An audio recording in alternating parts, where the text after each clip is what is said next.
நான் எப்படி நினச்சிருந்தேன்னாக்கா, அதாவது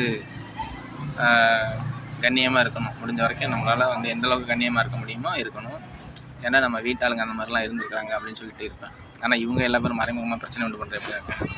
இப்போ நான் திருமணம் பண்ணிக்காமலே இருக்கேன்னா, எனக்கு ஏற்ற மாதிரி பொண்ணு கிடச்சா தானே நான் திருமணம் பண்ணிக்க முடியும். இவங்க எல்லா பேரும் என்ன பண்ணுறது, அவன் வந்து ஆம்பளையா, எந்த பொண்ணு கூட தொடர்பு வச்சுக்கிறாம இருக்கான், ஒவ்வொருத்தன் என்னென்னமோ பண்ணுறான், எத்தனை பேர்கிட்ட போய்ட்டு வரான். ஏன் நான் ஆம்பளைன்னு காமிக்கிறதுக்கு நிறைய பொம்பளைங்கிட்ட போகணுமா?